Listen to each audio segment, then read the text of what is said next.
In the year 247 before the Common Era, as Rome and Carthage tore at each other's throats across the Mediterranean, a child was born who would become the greatest enemy the Roman Republic would ever face. His name was Hannibal, son of Hamilcar, of the house of Barca, the Lightning Clan. Carthage itself was a marvel of the ancient world.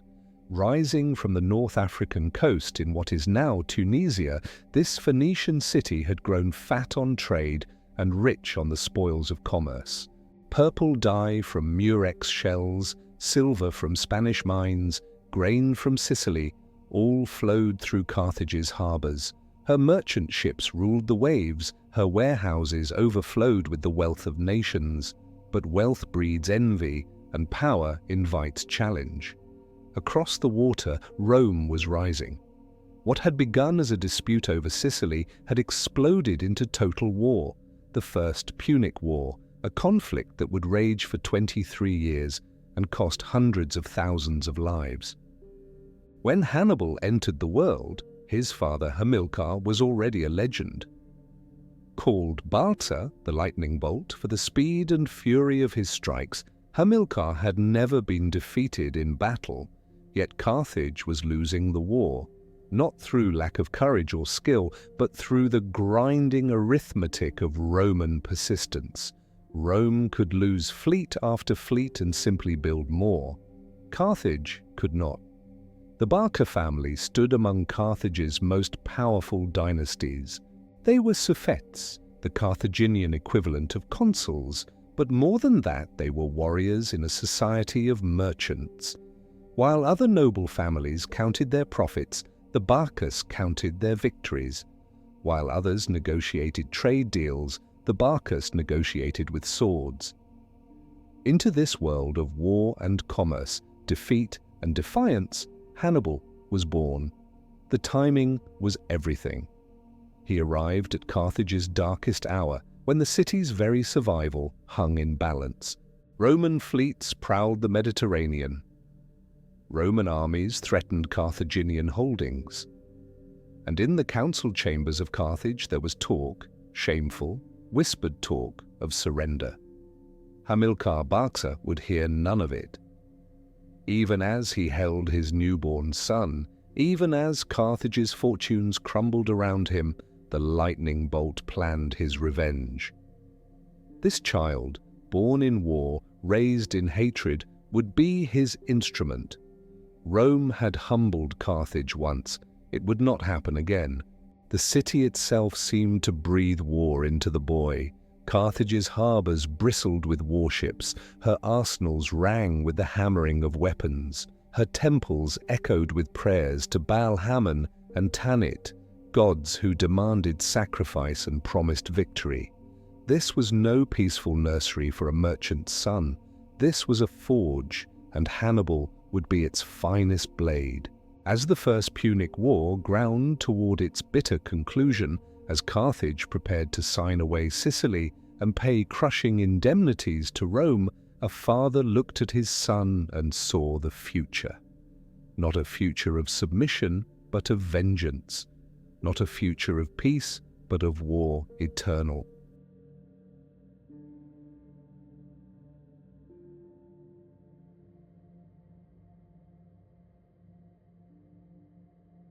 There are moments that shape destinies, and then there are moments that shape the destinies of nations. In the year 238 BC, when Hannibal was 9 years old, such a moment arrived in the form of a sacred oath that would echo through centuries. The First Punic War had ended in catastrophe for Carthage. The peace terms were brutal: surrender Sicily, pay 200 talents of silver to Rome over 10 years, abandon all territorial ambitions. For a proud maritime power, it was humiliation. For Hamilcar Barca, it was intolerable. But Hamilcar was a practical man. He understood that Carthage needed time to rebuild, to gather strength, to prepare for the revenge that must inevitably come. He had secured a new commission to conquer Spain, to extract its wealth, to forge a new power base far from Rome's immediate reach. And he would take his young son with him. Before departing, Hamilcar brought 9-year-old Hannibal to the temple of Baal Hammon, the supreme god of Carthage. The temple was dark, heavy with incense, lit by flickering oil lamps that cast dancing shadows on walls, stained with the smoke of 1,000 sacrifices. At the altar, priests prepared the offerings. Hamilcar placed his hand on his son's shoulder. The boy looked up at his father.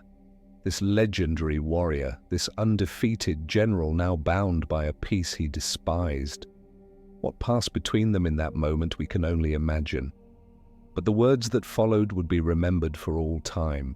"Do you wish to come with me to Spain?" Hamilcar asked. The boy nodded eagerly. What child would not wish to accompany his father on a great adventure? "Then come here, to the altar," Hamilcar commanded. "Place your hand upon the sacrifice." Hannibal approached. Beneath his small hand the offering was warm, still bleeding. The priests began their chants. "Swear," Hamilcar said, his voice hard as iron, "that you will never be a friend to Rome. Swear that as long as you live, you will be Rome's enemy. Swear it before the gods, before your ancestors, before me."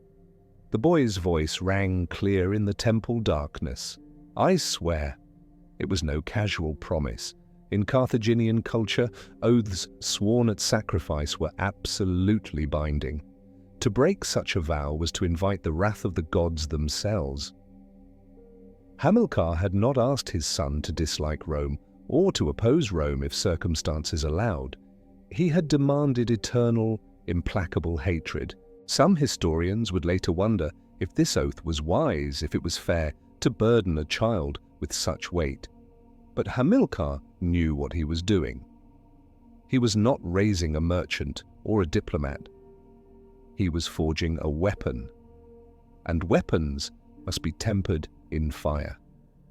As father and son left the temple, Carthage stretched before them, wounded but not broken, defeated but not destroyed. Rome had won the first war, but the Barcas played a longer game. The oath had been sworn, the die had been cast, and somewhere across the Mediterranean, in the hills of Rome, senators congratulated themselves on their victory, never imagining that in a dark temple in Carthage, their greatest nightmare had just been born.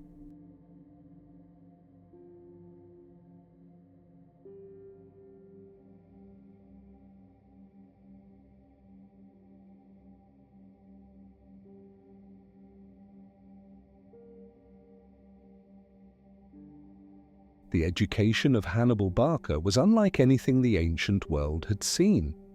While Roman nobles learned rhetoric in comfortable villas and Greek aristocrats studied philosophy in marble academies, Hannibal's classroom was the battlefield, his textbooks written in blood and strategy. Hamilcar Barca understood that defeating Rome would require more than courage or numbers. It would demand genius. And so he set about creating a military mind capable of achieving the impossible. Every aspect of Hannibal's training was deliberate, calculated to forge not just a soldier, but a supreme commander. The physical training was relentless. Hannibal learned to march for days without rest, to sleep on bare ground in freezing rain, to go hungry when supplies ran short. Hamilcar believed that a general who could not endure what his soldiers endured could never truly command them. The boy rode until his legs bled, fought until his arms trembled with exhaustion, and was expected to rise the next day and do it again. But Hamilcar's true genius lay in teaching his son to think. Every evening after the day's campaigns, father and son would review what had happened. Why had a particular tribe surrendered? Why had another fought to the death? What terrain favored cavalry? Where were infantry most effective? How did one maintain morale during a long siege? These were not abstract lessons from dusty scrolls. They were analyses of battles Hannibal had witnessed that very day.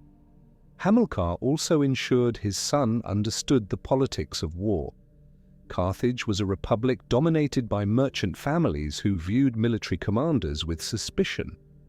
The Council of Elders could recall a general at any moment, could deny him supplies, could undermine his authority. Hannibal learned that winning battles was only half the challenge. The other half was managing the treacherous political landscape back home. Languages became another weapon in Hannibal's arsenal. He spoke Punic with his Carthaginian officers, Latin with captured Romans, Greek with his mercenary commanders, and various Iberian dialects with local allies. This was not mere linguistic skill, it was strategic advantage.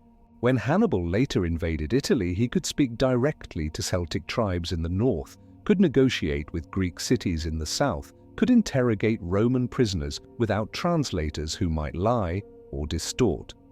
The years passed, and Hamilcar's son-in-law, Hasdrubal the Fair, assumed command after the lightning bolt's death in 229 BC. Hasdrubal was different from Hamilcar, more diplomat than warrior, more politician than general. But he continued Hannibal's education, teaching him the arts of negotiation and alliance building. Under Hasdrubal, the young Hannibal learned that not every problem required a sword. Sometimes a marriage alliance, a trade agreement, or a well-placed bribe achieved more than a battle.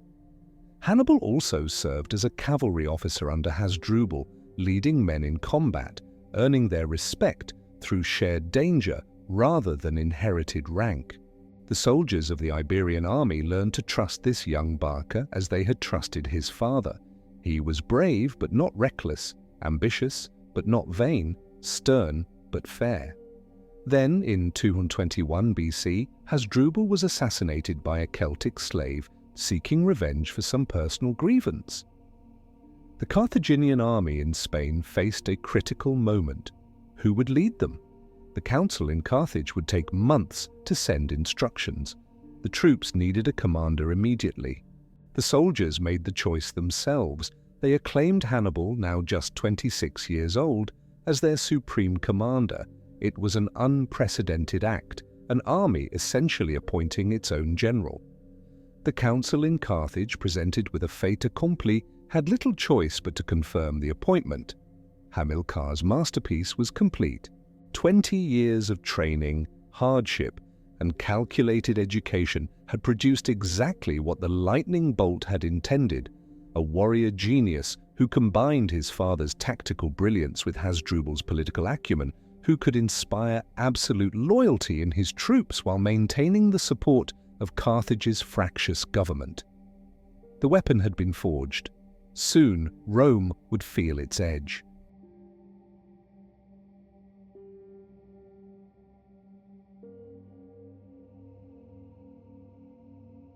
At 26, Hannibal Barca stood at a crossroads of history. He commanded the most powerful army outside of Italy, controlled provinces rich enough to fund any war, and carried within him the oath sworn 17 years earlier in a dark temple.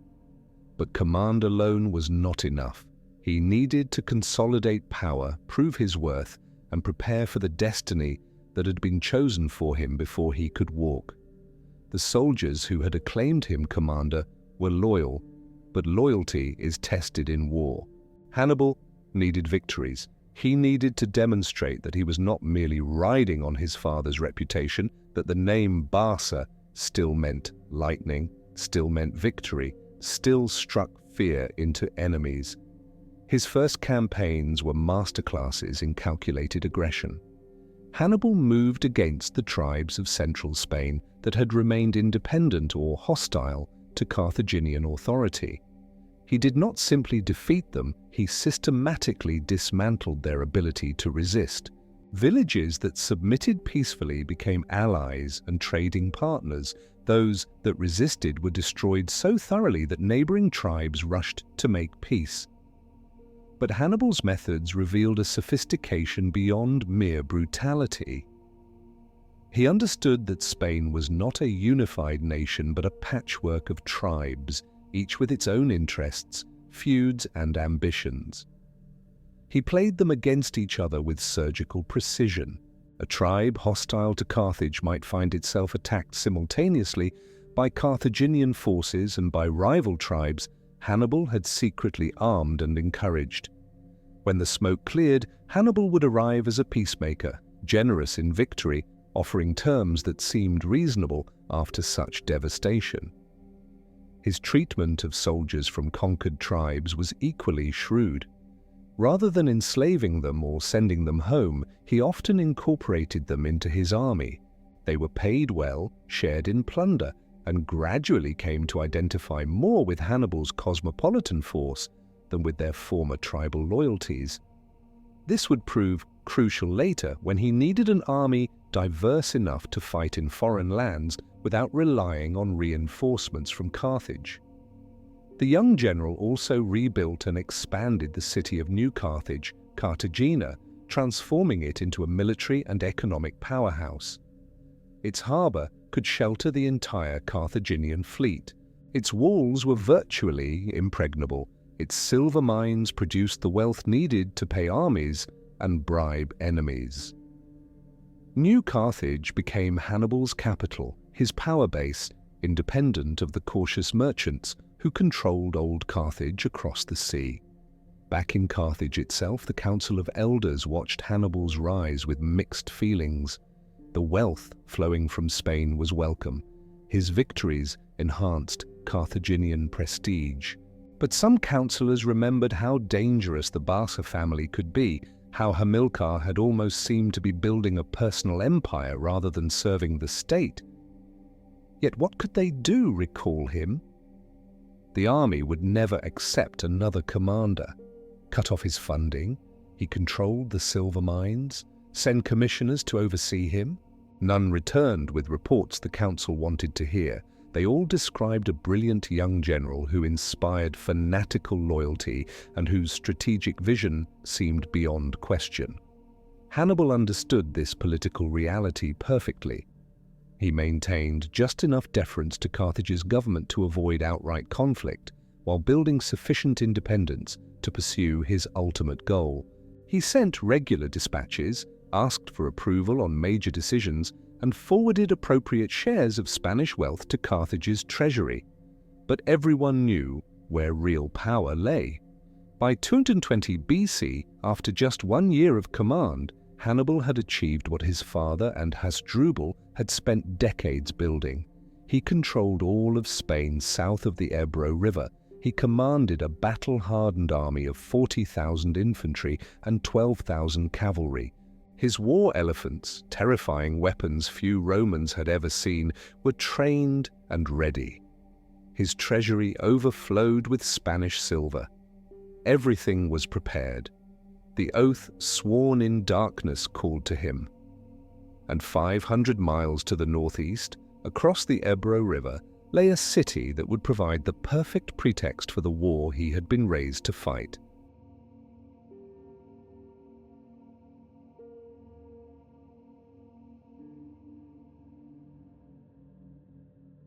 At 26, Hannibal Barca stood at a crossroads of history. He commanded the most powerful army outside of Italy, controlled provinces rich enough to fund any war, and carried within him the oath sworn 17 years earlier in a dark temple. But command alone was not enough. He needed to consolidate power, prove his worth, and prepare for the destiny that had been chosen for him before he could walk. The soldiers who had acclaimed him commander were loyal, but loyalty is tested in war. Hannibal needed victories. He needed to demonstrate that he was not merely riding on his father's reputation, that the name Barca still meant lightning, still meant victory, still struck fear into enemies. His first campaigns were masterclasses in calculated aggression.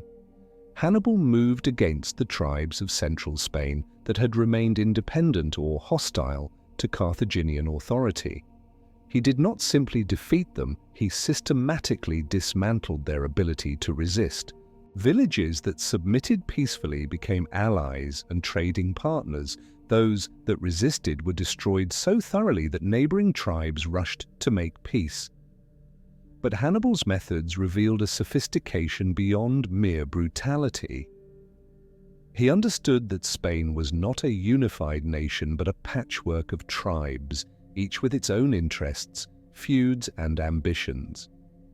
He played them against each other with surgical precision.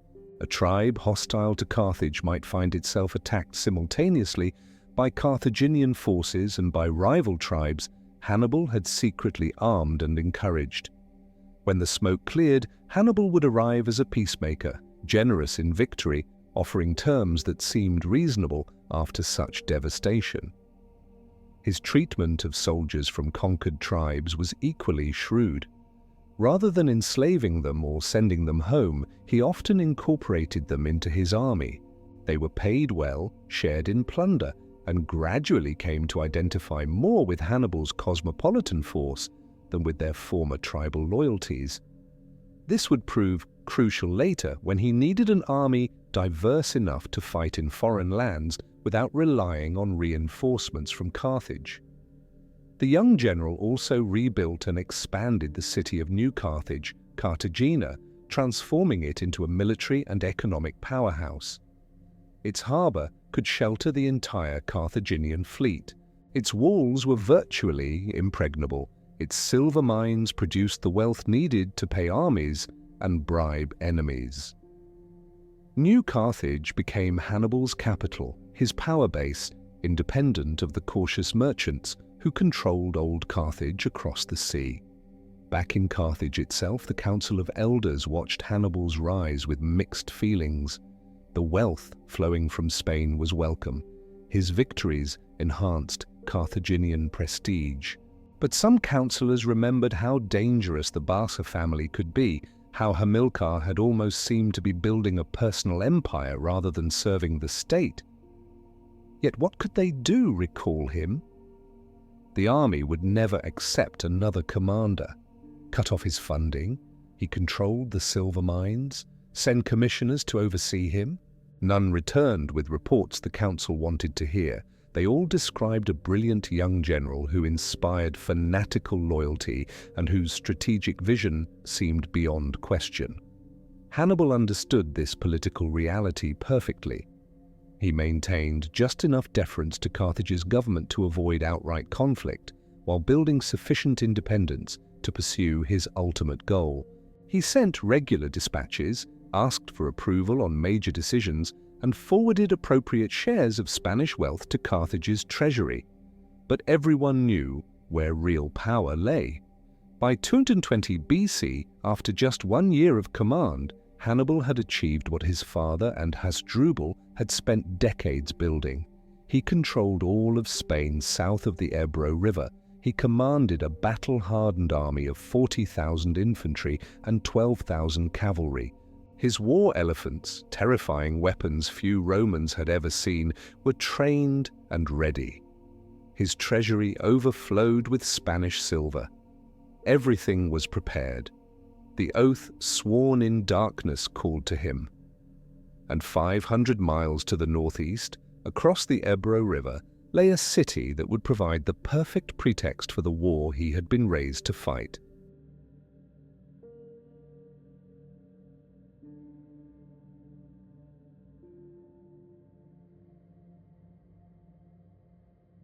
In the spring of 219 BC, Hannibal turned his attention to Saguntum, a prosperous city perched on a rocky hill 8 miles from the Mediterranean coast.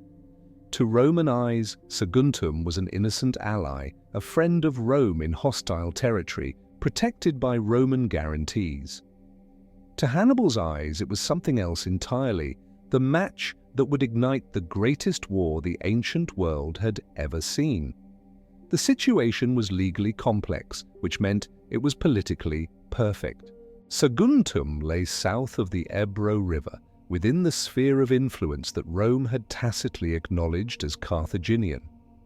Yet the Saguntines had somehow secured Roman friendship and protection. They had been meddling in disputes between neighboring tribes, favoring those hostile to Carthage, secure in the belief that Rome would shield them from consequences. Hannibal saw the trap and walked into it deliberately. If he attacked Saguntum, Rome would have to respond. No great power could abandon allies without losing all credibility. If Rome responded, Hannibal would have his war, and if Rome hesitated or negotiated, he would have revealed their weakness to every tribe and city in the region. He sent ambassadors first, lodging formal complaints about Saguntine interference. The city's leaders, confident in Roman backing, rejected all demands. Hannibal expressed regret and marched his army to their gates. The siege would last 8 months, longer than Hannibal had anticipated. Saguntum's position was extraordinarily strong. The city crowned a steep hill, its walls built upon rocky cliffs that made direct assault nearly impossible. Its citizens, aware that this was no ordinary raid but a test of Roman commitment, fought with desperate courage. Hannibal brought every tool of siege warfare to bear. Engineers constructed towers tall enough to overlook Saguntum's walls. Miners tunneled beneath foundations, causing entire sections of wall to collapse. Catapults hurled stones day and night, grinding down both fortifications and morale. Yet the Saguntines rebuilt as quickly as Hannibal destroyed, fighting from rubble piles when the walls fell, refusing surrender. During the siege, Hannibal was seriously wounded, a javelin thrust that left him unable to command for several weeks.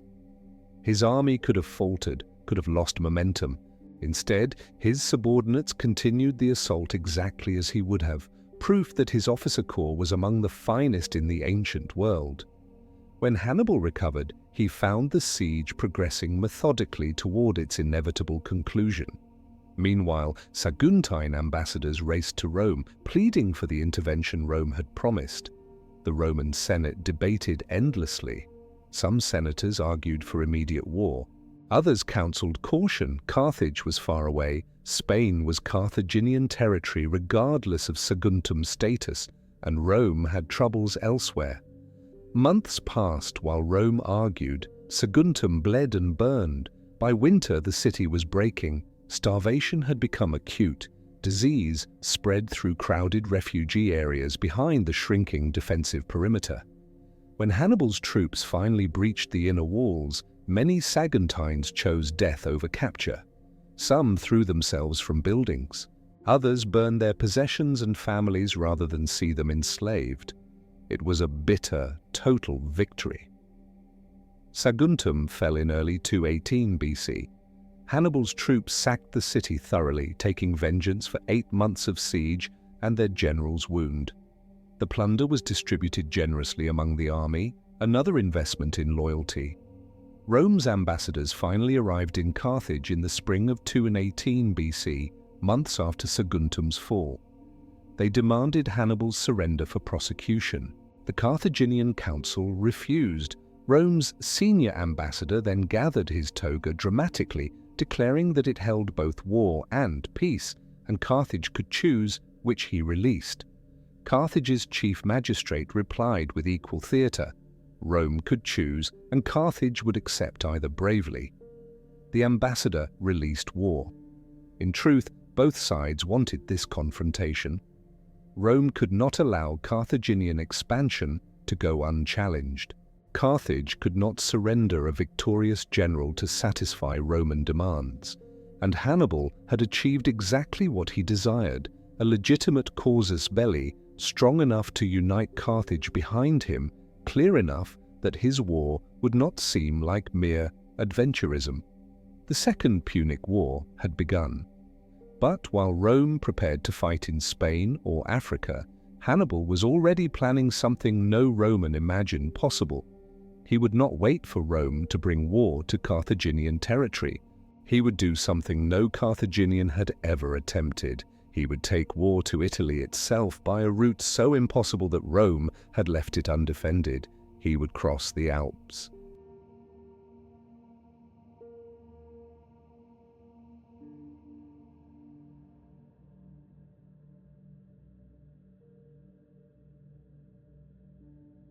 In the spring of 218 BC, Hannibal assembled an army that would attempt what no military force had ever achieved, a land invasion of Italy, from the west. The numbers were staggering: 90,000 infantry, 12,000 cavalry, and 37 war elephants. It was not merely an army, but a moving nation, complete with camp followers, supply trains, and enough equipment to wage war for years. Rome expected Hannibal to fight in Spain, where Roman legions were already preparing to engage him. Or perhaps he might attempt a naval crossing to Sicily or Africa. No one, not even Rome's best strategic minds, imagined he would march overland through hostile Gaul and over the impossible barrier of the Alps. It was too audacious, too insane, too perfectly calculated. The first obstacle was the Pyrenees. These mountains, while not as formidable as the Alps, were still a significant barrier, and the Iberian tribes living in the passes were notoriously hostile to anyone crossing their territory. Hannibal solved this problem with a combination of gold and terror. Some tribes were bribed to allow passage, others were crushed so quickly and thoroughly that neighboring tribes opened their passes without resistance. But not all of Hannibal's soldiers shared his vision. As they crossed the Pyrenees and the reality of the campaign became clear, 3,000 Carpetani tribesmen deserted. They had signed up to fight in Spain, not to march to the ends of the earth. Hannibal's response was characteristic. He dismissed an additional 7,000 soldiers whose loyalty seemed questionable, calling it a generous discharge rather than punishment. Better to march with fewer men who were absolutely committed than command a larger force riddled with doubt. The march through Gaul was a masterpiece of diplomacy and intimidation. Southern Gaul was a patchwork of Celtic tribes, each with its own territory, feuds, and ambitions. Hannibal could not fight them all. Instead, he negotiated passage tribe by tribe, adapting his approach to each situation. Some tribes received gifts and promises of friendship. Others received threats backed by demonstrations of his army's power. Still others received nothing. Hannibal simply marched his army through their lands so quickly they had no time to organize resistance. The Volcae tribe, however, decided to oppose him at the Rhone River. They gathered warriors on the eastern bank, intending to slaughter Hannibal's army as it crossed. It was a sound strategy. Crossing a major river in the face of opposition is among the most difficult military operations. But Hannibal had learned from his father that the best tactics are those your enemy never expects. While the Volcae watched his main force prepare crossing equipment, Hannibal sent a detachment of cavalry north under cover of darkness. They crossed the river 25 miles upstream, then swept down on the Volcae from behind. Caught between two forces, the Celtic warriors broke and fled. Hannibal's army crossed the Rhone without significant losses. The elephants, however, presented a unique challenge. These massive beasts, terrified of water, refused to enter the river. Hannibal's engineers constructed enormous rafts disguised with earth and grass, so the elephants thought they were walking on solid ground. Most crossed successfully. A few panicked and fell into the water, but they simply walked along the river bottom, using their trunks as snorkels, and emerged safely on the far shore. As Hannibal continued northward, disturbing news arrived. A Roman army under Publius Cornelius Scipio had landed at Massilia, intending to intercept him. Hannibal sent cavalry to scout the Roman position, and a vicious skirmish ensued. The Carthaginians drove off the Roman cavalry, but both sides recognized that a major battle was imminent if Hannibal continued along his current route. He did not. While the Romans searched for him along the coast, Hannibal turned north and east, heading for the Alps. Scipio, arriving at Hannibal's abandoned camp, stood at the base of the mountains and stared upward in disbelief. The season was already late autumn. Snow crowned the peaks. The passes were guarded by hostile mountain tribes. No army in history had crossed the Alps with hostile forces on the far side. Publius Scipio made a fateful decision. Hannibal's march seemed like suicide, and he would never survive the crossing. The Roman general sent his army under his brother's command to Spain as originally planned, while he himself returned to Italy by ship to raise new legions. If, by some miracle, Hannibal survived the Alps, Scipio would be waiting. But Hannibal had not come this far to fail. Ahead lay the greatest challenge of the campaign, 15 days that would become legendary, a crossing so impossible that 2,000 years later, historians would still debate the route. The Alps awaited.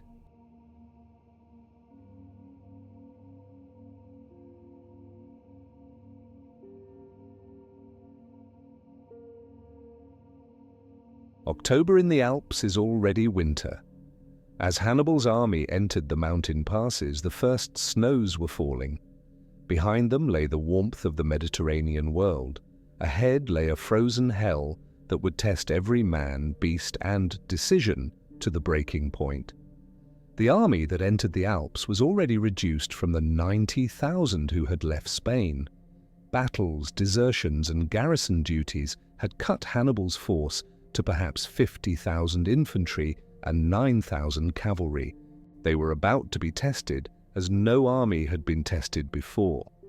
The first enemy was not Romans but the Allobroges, Celtic tribesmen who controlled the lower passes. These warriors knew every path, every ambush point, every cliff where a rock slide could annihilate hundreds. They waited until Hannibal's column was strung out along a narrow trail, then attacked. Boulders crashed down from above. Warriors emerged from behind rocks, cutting down pack animals and soldiers before disappearing back into the heights. Hannibal responded by seizing the high ground himself. Under cover of darkness, he led picked troops up impossible paths to capture the positions the Allobroges had used for ambush. The tribesmen, finding themselves attacked from above, abandoned their harassment. But the damage was done. Men, animals, and precious supplies lay broken at the bottom of ravines. As the army climbed higher, conditions deteriorated. The trails became sheets of ice. Horses lost their footing and tumbled off cliffs. Pack animals carrying food and weapons plunged into abysses, their screams echoing off stone walls. Men froze to death during the nights, unable to light fires because there was no wood. Altitude sickness affected soldiers from low-lying Africa and Spain, leaving them gasping and weak. The elephants suffered terribly. These animals, bred for the heat of Africa, found themselves in a landscape of ice and snow. Their keepers wrapped them in cloth, tried to keep them moving to maintain body heat, and watched helplessly as the beasts grew weaker each day. Yet most survived, a testament to the determination of their handlers and perhaps to the elephant's own realization that only forward movement meant survival. 9 days into the crossing, the army reached the summit pass. Hannibal ordered a halt. His soldiers, exhausted and demoralized, needed to see what they were fighting for.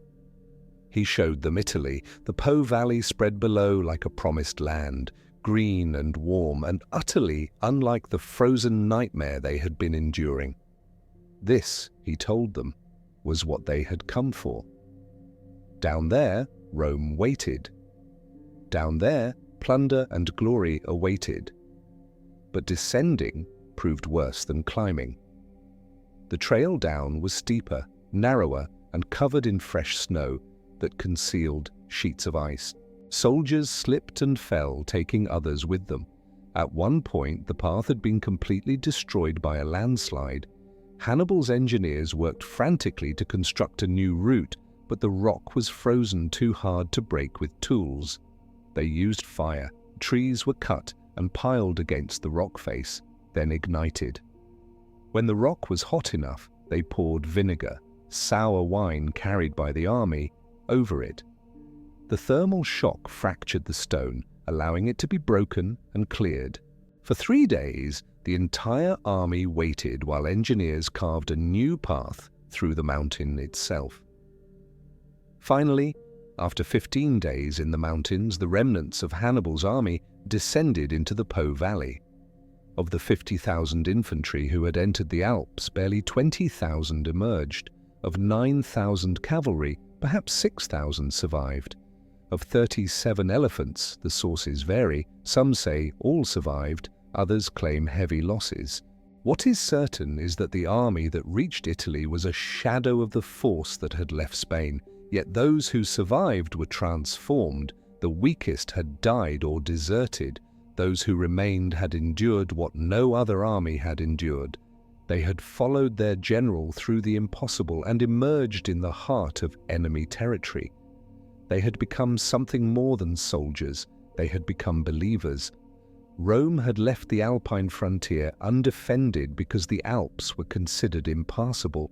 That assumption had just been shattered. Hannibal Barca had arrived in Italy with an army, and Rome, comfortable, powerful, certain of its superiority, was about to learn what terror truly meant.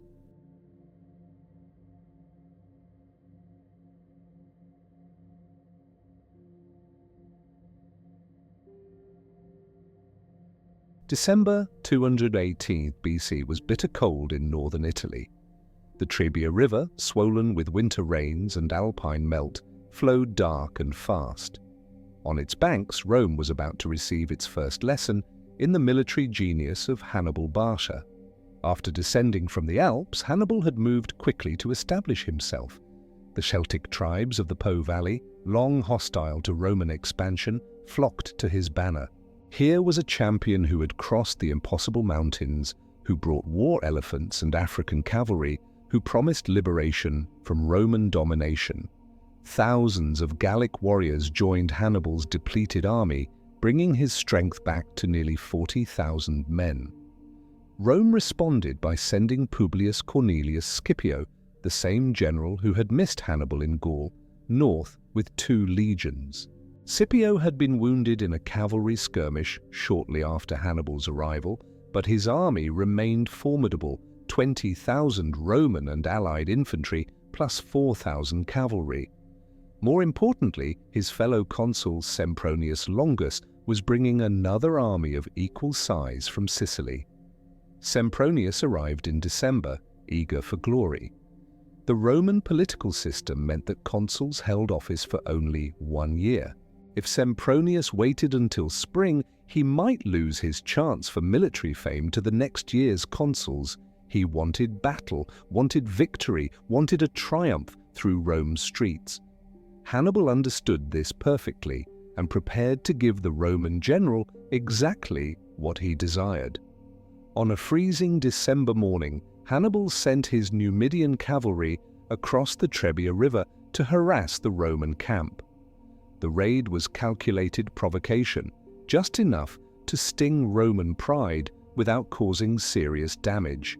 Sempronius, as Hannibal predicted, took the bait immediately. Without proper reconnaissance, without even allowing his soldiers to eat breakfast, he ordered the entire army to pursue the retreating Numidians. The Roman soldiers waded into the Trebia's icy water, which reached chest height.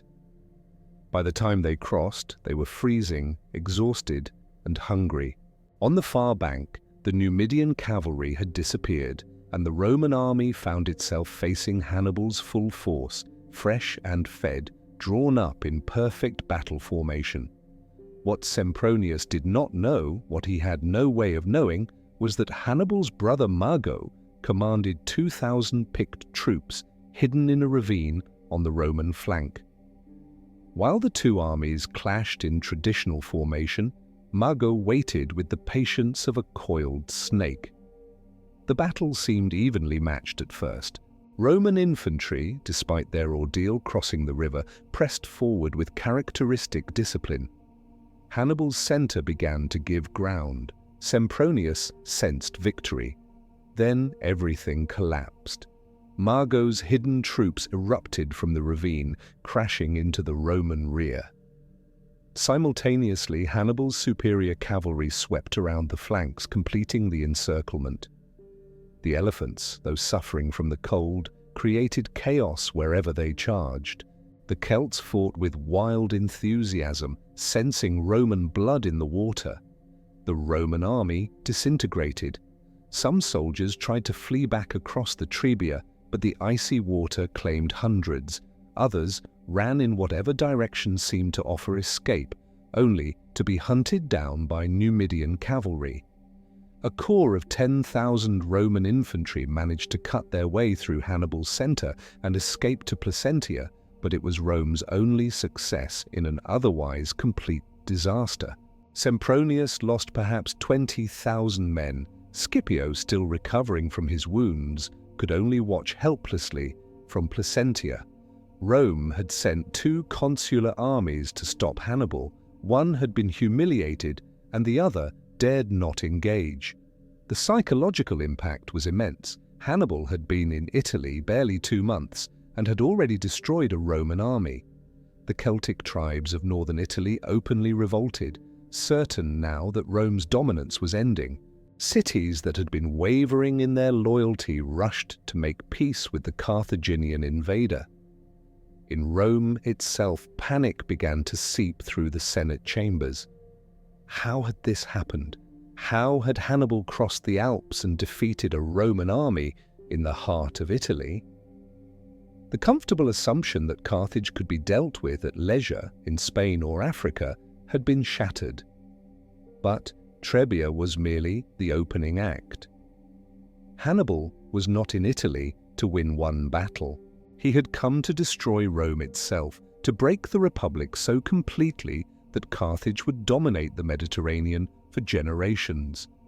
And he had 2 more lessons to teach before Rome would understand the full extent of its peril.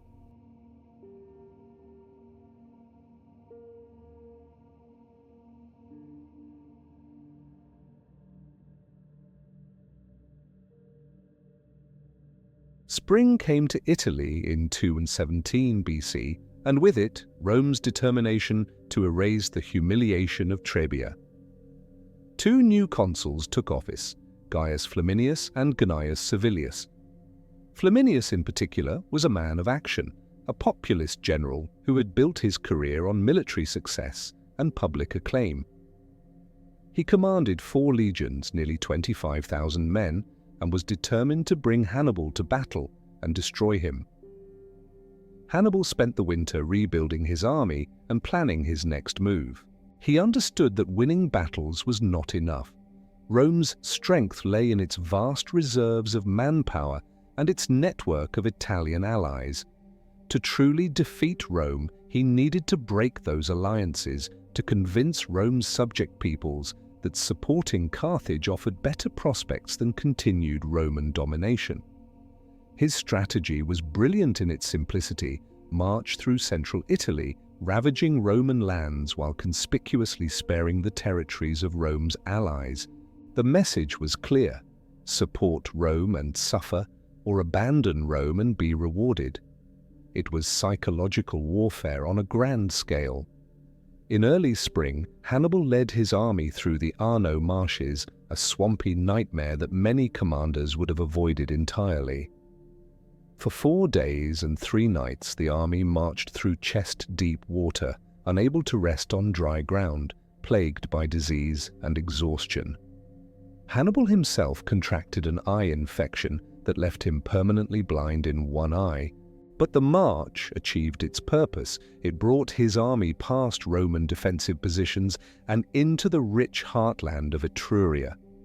Flaminius, encamped at Arretium, received reports of Hannibal's movements with rage and disbelief. The Carthaginian was ravaging Roman territory almost within sight of a consular army, and the insult demanded immediate response. Against the advice of his officers, Flaminius ordered pursuit. He would catch Hannibal, bring him to battle, and restore Roman honor. Hannibal knew Flaminius was following him. He knew the Roman general was angry, impatient, eager for revenge. And he knew the terrain ahead perfectly.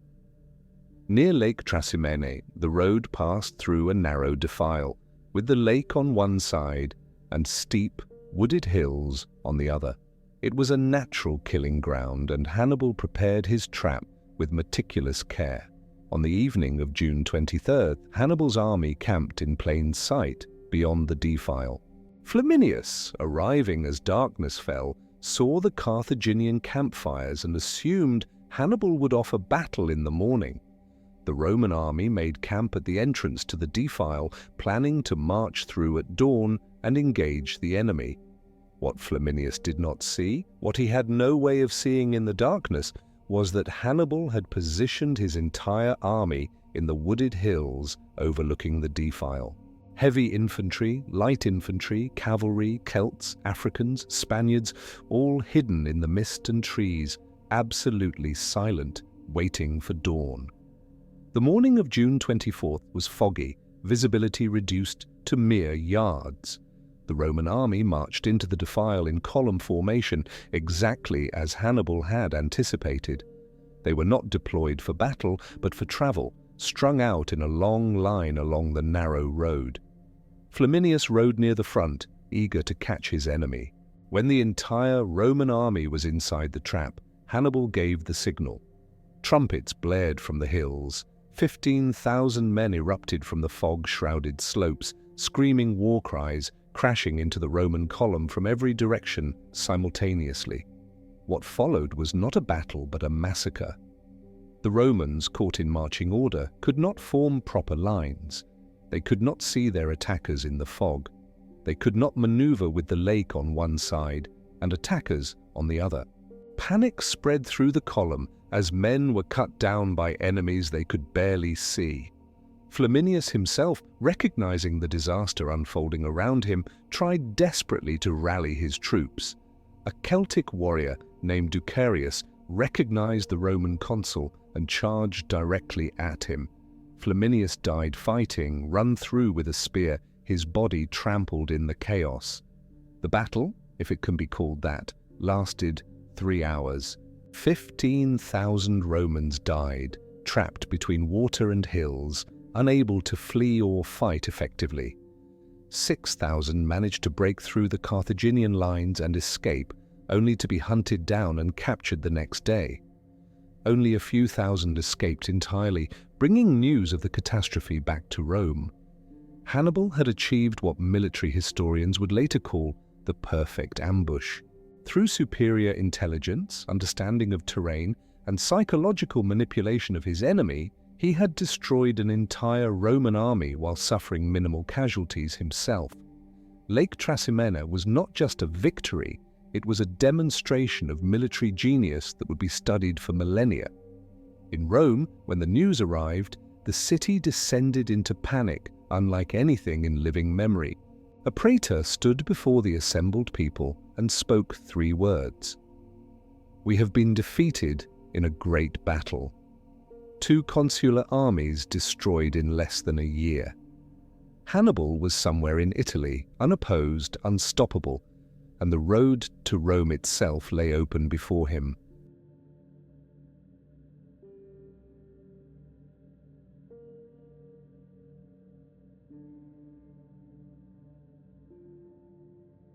August 2nd, 216 BC, the town of Cannae in southeastern Italy. On this day, Hannibal Barca would orchestrate a battle so perfect, so devastating, so tactically brilliant, that military academies would still be teaching it 2,000 years later. It would be Rome's worst defeat and warfare's greatest masterpiece.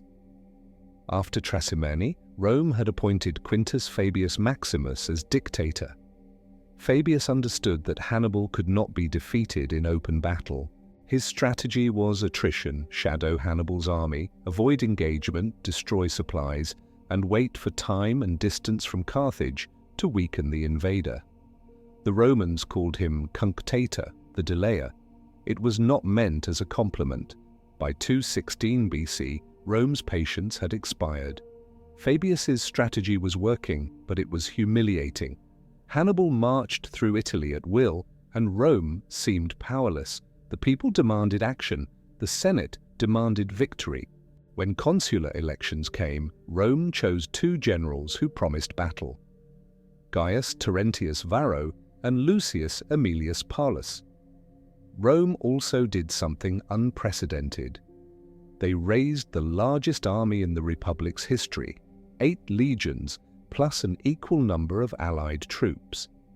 approximately 87,000 men, an overwhelming force designed to crush Hannibal through sheer numerical superiority. Against this, Hannibal commanded roughly 40,000 infantry and 10,000 cavalry. The Roman plan was simple: march south, find Hannibal, and destroy him with numbers. Hannibal, meanwhile, had seized a Roman supply depot at Cannae, knowing Rome would have to respond. He chose his battlefield carefully, a flat plain ideal for the cavalry battle where his Numidian horsemen excelled. By Roman custom, the two consuls alternated daily command. On August 2nd, it was Varro's turn. Despite Paulus's objections, Varro ordered battle. The Roman army deployed in traditional formation, but with a crucial modification. The infantry was packed more densely than usual, creating a massive battering ram designed to simply push through any opposition by weight of numbers. Hannibal watched the Roman deployment and smiled. He arranged his infantry in a crescent shape, with his weakest troops, Celtic and Spanish infantry, forming the center, deliberately bulging forward toward the Romans. On the wings, he placed his veteran African infantry, his cavalry divided between both flanks with the powerful Numidian horse on the right. The battle began with cavalry clashes on both flanks. On the Roman right, Hannibal's Spanish and Celtic heavy cavalry crashed into the Roman cavalry with ferocious intensity, driving them from the field. On the left, the Numidian light cavalry engaged the allied cavalry in a swirling melee. Then the infantry collided. The massive Roman center, 80,000 men deep, crashed into Hannibal's bulging line. The Celtic and Spanish troops began to give ground, exactly as Hannibal intended. Step by step, they retreated, drawing the Romans deeper into the trap. The Roman soldiers, sensing victory, pushed harder, compacting themselves even more densely as they pursued the apparently breaking enemy. This was the moment Hannibal had been waiting for his entire life. The Roman army was now packed so tightly that soldiers could barely lift their weapons. They had pursued Hannibal's center so aggressively that they formed a huge mass, with no room to maneuver. Hannibal gave the order. His African infantry on both wings wheeled inward, attacking the Roman flanks. Simultaneously, his cavalry, having driven off the Roman horsemen, crashed into the Roman rear. The Romans were now surrounded, encircled by a smaller force through the sheer genius of Hannibal's tactics. What followed was systematic slaughter. The Romans could not retreat, could not maneuver, could barely fight. They were packed so densely that when men fell, there was nowhere for their bodies to drop. Hannibal's troops pressed inward from all directions, the circle growing tighter, the killing more efficient. Consul Paulus, who had opposed giving battle, died fighting in the ranks like a common soldier. Varro, who had insisted on battle, fled with the cavalry. 80 Roman senators, dozens of military tribunes, and approximately 70,000 Roman and allied soldiers died that day. It was the single bloodiest day in Roman military history, and arguably in all of ancient warfare. Hannibal lost approximately 6,000 men, mostly his Celtic troops in the center, who had borne the initial Roman assault. The exchange ratio was staggering, more than 10 Romans killed for every Carthaginian lost. The tactical genius of Cannae lay in Hannibal's understanding that he could not match Roman numbers, so he turned Rome's numerical superiority into a disadvantage. By drawing them into a tight mass and then encircling them, he made their numbers irrelevant. The double envelopment, attacking from all sides simultaneously, became the gold standard of tactical victory. News of Cannae reached Rome 3 days later. The Senate met in emergency session. Some members advocated abandoning the city, others spoke of negotiating peace. But Rome's leadership made a decision that would define the Republic's character. They would never surrender, never negotiate, never accept defeat.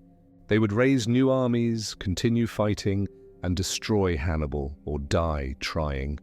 The war would continue.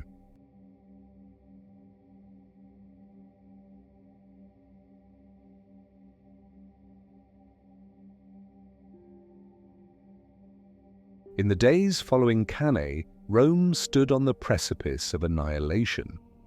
70,000 citizens and allies lay dead on a field in southern Italy.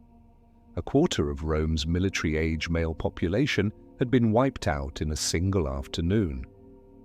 Entire families received no survivors to bury. The Senate itself had lost 1/3 of its members. Hannibal's officers urged him to march on Rome immediately. Hannibal, his cavalry commander, famously declared, "You know how to win a victory, Hannibal, but you do not know how to use one. Give me the cavalry, and in 5 days you will be dining on the Capitoline Hill." Whether Hannibal actually hesitated, or whether Hannibal's complaint was invented by later historians, remains debated. What is certain is that Hannibal did not march on Rome. His reasoning was strategic, not timid. Rome's walls were formidable, its garrison still substantial despite Cannae's losses. Hannibal had no siege equipment. His elephants and rams had been left behind in the Alpine crossing or lost in subsequent campaigns. A failed siege would squander Cannae's psychological impact and give Rome time to recover. Instead, Hannibal pursued what he had always intended, breaking Rome's alliance system. And at first, it worked spectacularly. The city of Capua, second only to Rome itself in size and wealth, defected to Hannibal. Other cities throughout southern Italy followed: Tarentum, parts of Samnium, much of Bruttium. Even Syracuse in Sicily, long a Roman ally, switched sides after a pro-Carthaginian coup. Hannibal had achieved what seemed impossible. Rome was losing its Italian confederation. In Rome itself, the reaction was remarkable in its defiance. Rather than suing for peace, the Senate implemented emergency measures that revealed the Republic's iron determination. They forbade public mourning. Grief would damage morale. They released slaves to serve in the legions, promising freedom after the war. They even armed 8,000 criminals, offering pardons in exchange for military service. Most significantly, Rome appointed Quintus Fabius Maximus to command again. The strategy of avoiding battle, so unpopular before Cannae, suddenly seemed like wisdom. Fabius understood that Hannibal's army, while tactically superior, had fundamental weaknesses. It could not be reinforced easily from Carthage, it could not replace losses in skilled soldiers, and it could not sustain itself without plunder and friendly cities. The Roman strategy became one of relentless attrition. Shadow Hannibal's movements but avoid battle, attack his foraging parties, retake cities that defected, destroy crops so his army would starve, send armies to Spain to cut off Carthaginian reinforcements, send other armies to Africa to threaten Carthage itself, fight Hannibal everywhere except where he wanted to fight, in open battle. Hannibal found himself winning battles but losing the war. He controlled much of southern Italy, but Rome controlled the strategic centers and supply routes. His army, though undefeated, slowly bled strength through small skirmishes, disease, and simple attrition. The Italian allies who had joined him after Cannae discovered that Rome punished defection with extreme prejudice. Cities that surrendered to Hannibal were later recaptured, and their populations massacred or enslaved. The most crucial element was Rome's refusal to negotiate. After Cannae, Hannibal sent a diplomat to Rome offering to discuss peace terms. The Senate refused to even receive him. When Hannibal later sent Roman prisoners back to Rome to advocate for their own ransom, the Senate refused to pay, declaring that soldiers who allowed themselves to be captured had failed their duty. This was psychological warfare in reverse. Rome was telling Hannibal that no defeat would break their will, no casualties would force negotiation. Hannibal also faced challenges from home. Carthage's government, dominated by merchant aristocrats suspicious of military power, provided minimal support. The supplies, reinforcements, and siege equipment Hannibal desperately needed never arrived. Carthage preferred to invest in defending Spain rather than supporting Hannibal's Italian campaign. The lightning bolt sun was winning the war's battles, while Carthage was losing interest in the war itself. By 215 BC, 3 years after Cannae, the strategic situation had crystallized. Hannibal remained undefeated and dangerous, controlling significant Italian territory. But Rome had survived its darkest hour, stabilized its alliance system, and adapted its strategy to neutralize Hannibal's tactical genius. The war had become a grinding stalemate, and in a stalemate, Rome's superior resources would eventually prevail. What had seemed like Rome's death knell at Cannae had instead revealed the Republic's greatest strength, not military genius, but simple, stubborn, unbreakable refusal to accept defeat. Hannibal had won every battle.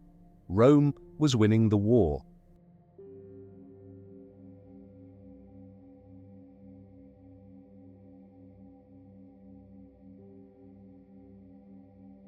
From 216 to 203 BC, Hannibal Barca conducted what remains one of military history's most remarkable campaigns, 15 years of continuous warfare in hostile territory thousands of miles from home, with minimal support from Carthage, facing an enemy that could replace losses indefinitely while he could not.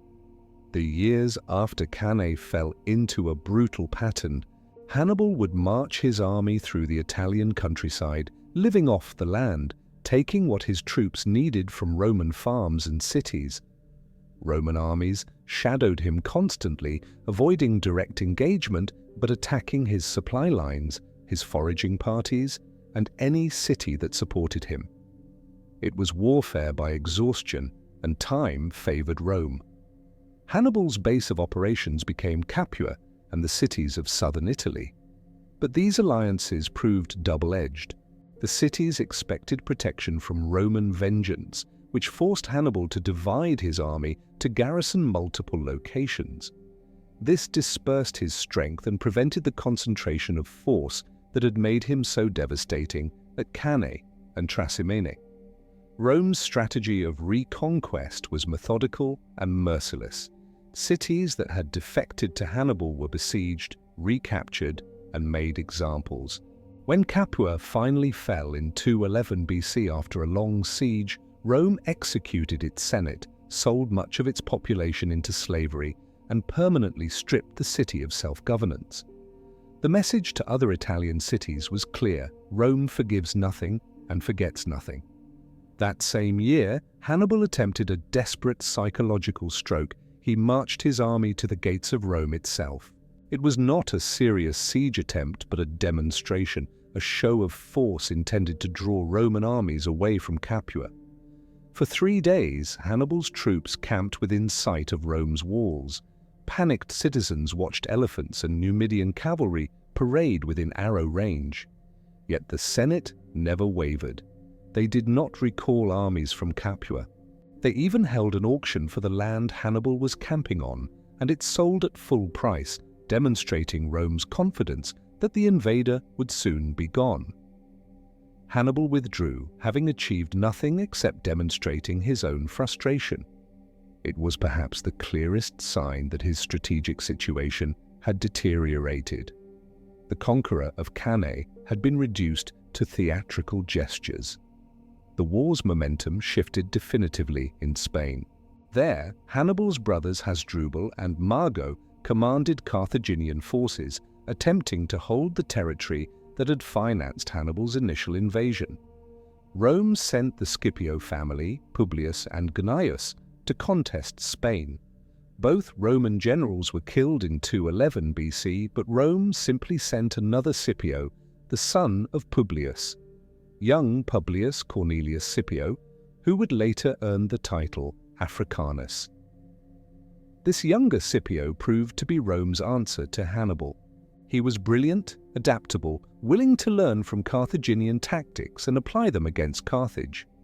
Between 210 and 206 BC, Scipio systematically conquered Carthaginian Spain, defeating Hannibal's brothers in multiple engagements and cutting off the flow of Spanish silver and soldiers that had sustained the war effort. In Italy, Hannibal remained dangerous but increasingly isolated. His army was still formidable, his tactical skills undiminished. When Roman commanders made mistakes and offered battle on unfavorable terms, Hannibal still won decisively. But these victories led nowhere. Rome simply raised new legions and continued the attrition strategy. The soldiers who had followed Hannibal over the Alps were aging or dead, replaced by recruits from southern Italy. The army's cohesion, that almost telepathic coordination that had made Cannae possible, gradually eroded. Hannibal still won battles through genius, but he no longer commanded the perfect instrument he had forged in Spain and blooded in the Alpine crossing. Perhaps the cruelest aspect of Hannibal's situation was that he could not leave. To abandon Italy would be to admit defeat, to surrender the dream that had driven him since childhood. Yet staying meant watching his strategic position slowly collapse while Carthage provided no meaningful support, and Rome grew stronger each year. By 205 BC, Hannibal controlled only Bruttium, the toe of Italy's boot. Rome controlled everything else. His army numbered perhaps 20,000 men, a fraction of the force that had terrorized Italy for a decade. He was undefeated but irrelevant, a lion in a shrinking cage, waiting for an end that seemed inevitable but refused to arrive. And then news came that changed everything. Scipio had landed in Africa with a Roman army and was threatening Carthage itself. The city that had given Hannibal minimal support for 15 years now demanded he return to save them. The greatest military campaign in ancient history was about to end not in Italian triumph, but in African necessity.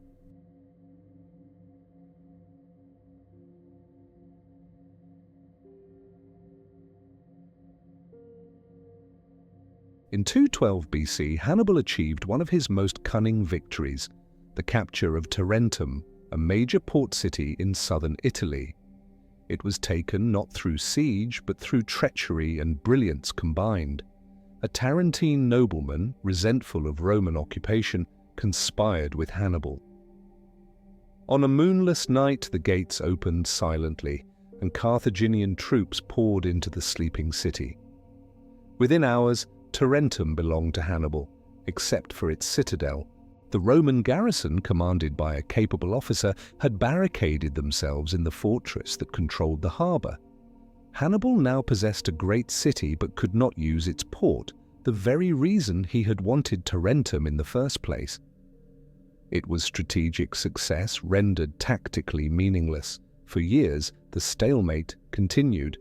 Hannibal controlled the city. Rome controlled the citadel. Neither could dislodge the other without unacceptable losses. Hannibal attempted to starve out the garrison, but Roman supply ships ran the blockade regularly. He tried direct assault, but the citadel's walls were formidable, and he lacked proper siege equipment. The Tarentum situation exemplified Hannibal's entire strategic dilemma. He could take cities through surprise or treachery, but he could not conduct the long, grinding sieges necessary to capture heavily fortified positions. Rome, meanwhile, learned to concentrate its strength in citadels and fortresses that Hannibal could not overcome. The city became a symbol of hope for Hannibal's Italian allies, proof that Carthage could still win victories, that Roman power was not absolute. Yet it was also a drain on his limited resources. Troops garrisoning Tarentum could not fight elsewhere. Supplies consumed there could not support other operations. In 209 BC, Rome finally recaptured Tarentum through the same method Hannibal had used: betrayal. A Bruttian commander in Hannibal's garrison opened the gates to Roman forces. Hannibal, learning of the betrayal too late, could only evacuate his troops. The city that had cost him so much effort was lost in a single night. Rome's revenge was characteristically brutal. 30,000 Tarentines were sold into slavery. The city's treasures were plundered. Its walls were partially demolished. The message resonated throughout southern Italy. This is the price of betraying Rome.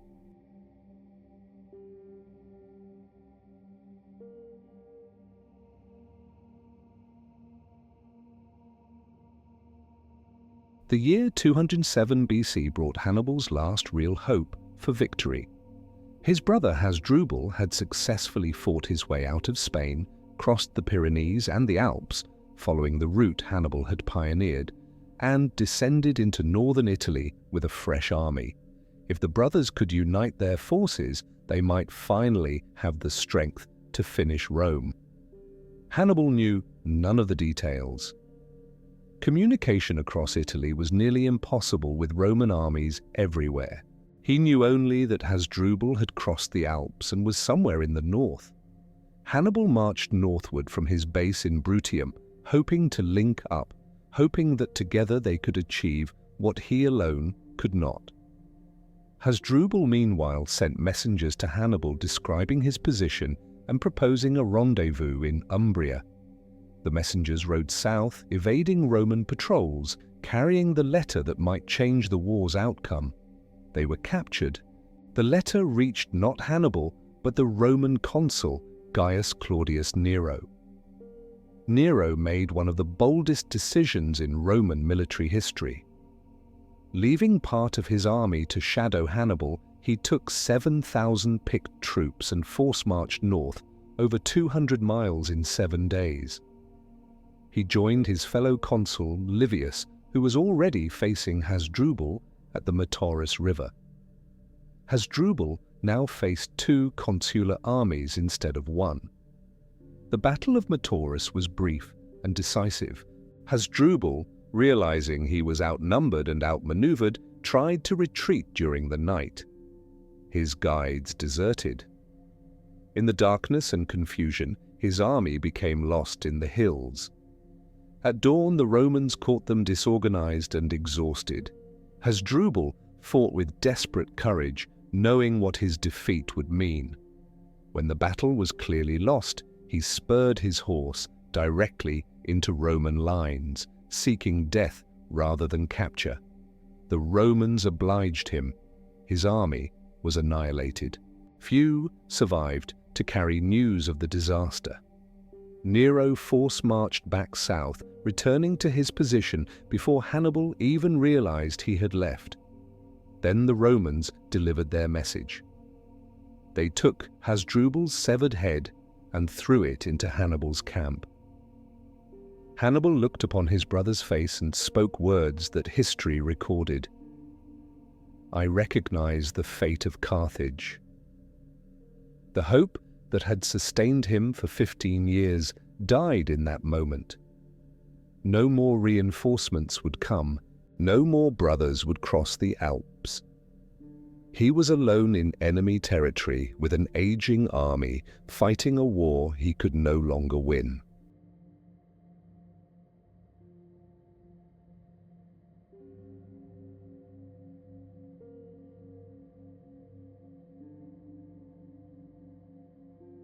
By 203 BC, the strategic situation had completely reversed. A young Roman general named Publius Cornelius Scipio, son and nephew of the commanders Hannibal had defeated in Spain, had done the impossible. He had conquered Carthaginian Spain, then crossed to Africa, and was now ravaging Carthaginian territory itself. The same Carthaginian Senate that had refused Hannibal adequate support for 15 years now panicked. The war they had fought at arm's length in Italy was suddenly at their doorstep. Scipio's army threatened Carthage itself. The senators, who had grown comfortable with distant warfare, suddenly remembered they had the greatest general in the world still in Italy. The recall order reached Hannibal in the autumn of 203 BC. After 15 years in Italy, after countless battles and impossible hardships, he was commanded to return home. Not in triumph, not as a conqueror, but as a defender of a homeland that had never properly supported him. The evacuation was heartbreaking. Hannibal's soldiers, many of whom had followed him since Spain, who had crossed the Alps as young men and were now middle-aged veterans, wept openly. They had never been defeated in Italy. They had endured starvation, disease, and overwhelming odds. They had remained loyal through years when victory seemed impossible. Now they were leaving in retreat. Hannibal allegedly scratched curses against his political enemies on the walls of Juno's temple before departing, blaming them for denying him the support that might have brought victory. Whether true or not, the story captured a reality. Carthage had sent Hannibal to fight Rome, but had never committed the resources necessary for him to win. The ships that carried his army back to Africa were filled with soldiers who had accomplished the impossible, yet somehow lost. They had invaded Italy overland, had destroyed Roman armies repeatedly, had terrorized the Republic for a generation. Yet Rome still stood, unconquered and unbroken. And now they sailed home to face a Roman army in Africa, a reversal of fortunes that must have seemed cruelly ironic. As Italy's coast disappeared behind him, Hannibal surely understood what awaited. Scipio was no ordinary Roman commander. He had studied Hannibal's tactics, had learned from Hannibal's victories, and had proven in Spain that he could beat Carthaginian armies. The student who had learned from the master was now waiting in Africa to face him.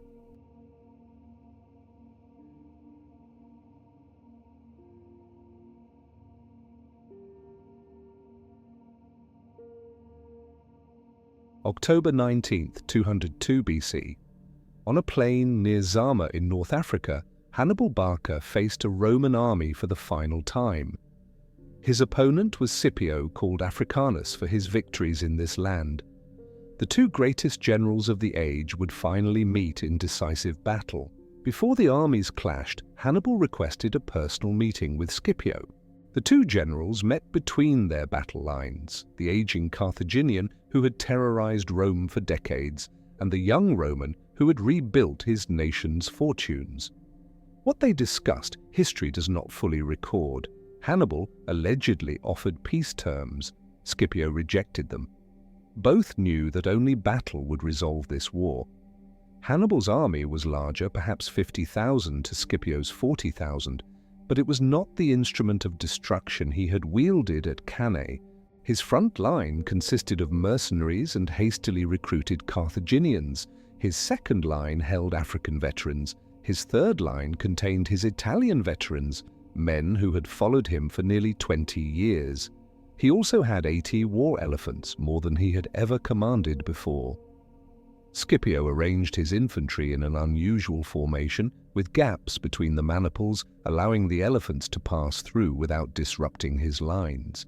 His Numidian cavalry, commanded by King Massinissa, formerly Hannibal's ally, now Rome's, held one wing. Roman cavalry held the other. The battle began with Hannibal's elephant charge. At Trebia, at Trasimene, at Cannae, these beasts had been devastating.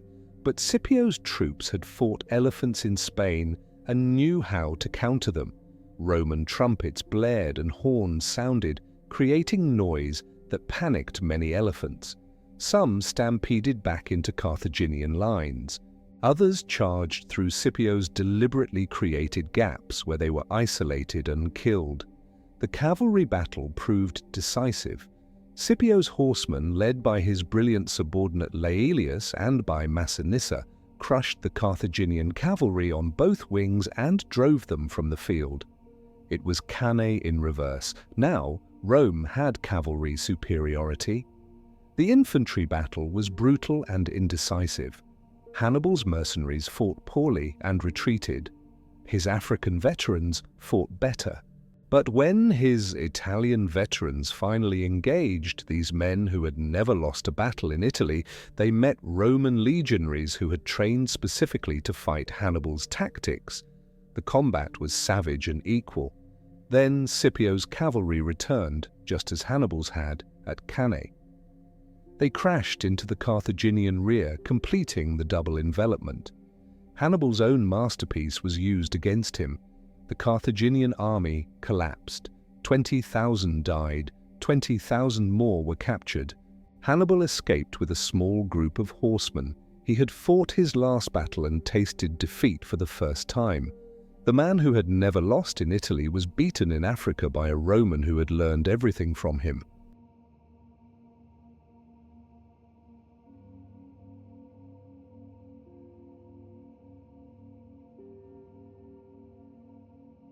After Zama, Carthage sued for peace.